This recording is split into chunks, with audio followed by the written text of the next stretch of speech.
I propose to rationalize prosecution framework under Income Tax Act while maintaining a careful balance for deterrence in some serious offence.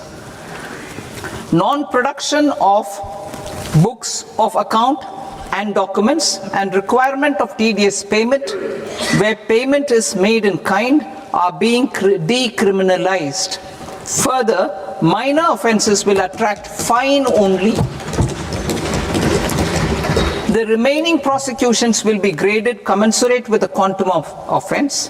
They will entail only simple imprisonment with maximum imprisonment reduced to 2 years and power to courts to convert even those into fines. There is no penalty. There is no penalty presently for non-disclosure of non-immovable foreign assets with aggregate value less than 20 lakh rupees. I propose to also provide them with immunity from prosecution with retrospective effect from 1/10/2024.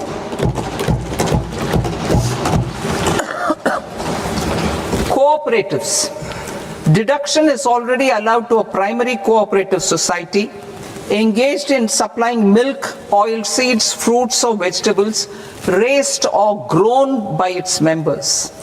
I propose to extend this deduction to also include supply of cattle feed and cotton seed produced by its members.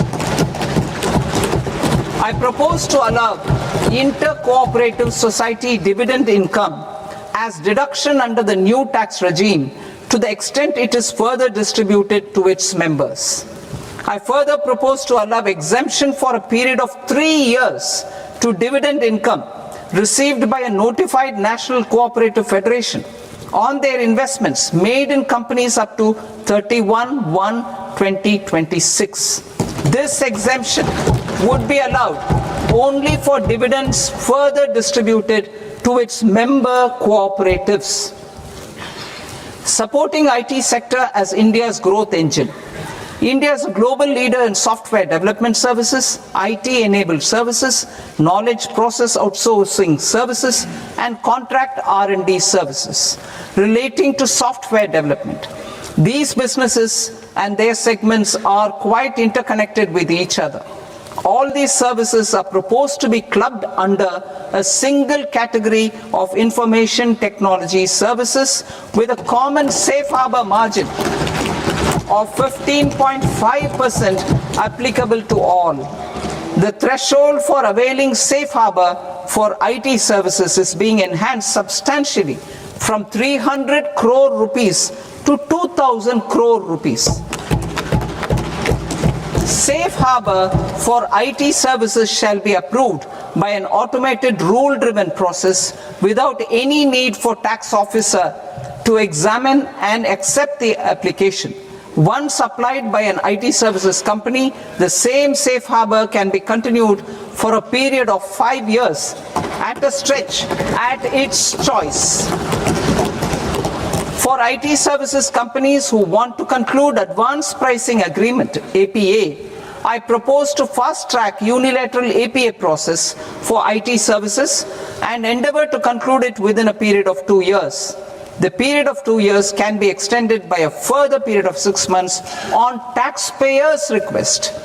I propose to extend the facility of modified returns available to the entity entering APA to its associated entities also. Attracting global business and investment. Recognizing the need to enable critical infrastructure and boost investment in data centers, I propose to provide tax holiday till 2047 to any foreign company that provides cloud services to customers globally by using data center services from India. It will, however, need to provide services to Indian customers through an Indian reseller entity. I also propose to provide a safe harbor of 15% on cost in case the company providing data center services from India is a related entity. To harness the efficiency of just-in-time logistics for electronic manufacturing, I propose to provide safe harbor to non-residents for component warehousing in a bonded warehouse at a profit margin of 2% of the invoice value. The resultant tax of about 0.7% will be much lower than in competing jurisdictions. To provide fillip to toll manufacturing in India, I propose to provide exemption from income tax for 5 years to any non-resident who provides capital goods, equipment or tooling to any toll manufacturer in a bonded zone. To encourage vast pool of global talent to work in India for a longer period of time, I propose to provide exemption to global, non-India sourced income of a non-resident expert for a stay period of 5 years under notified schemes. I propose to provide exemption from minimum alternate tax, the MAT, to all non-residents who pay tax on presumptive basis.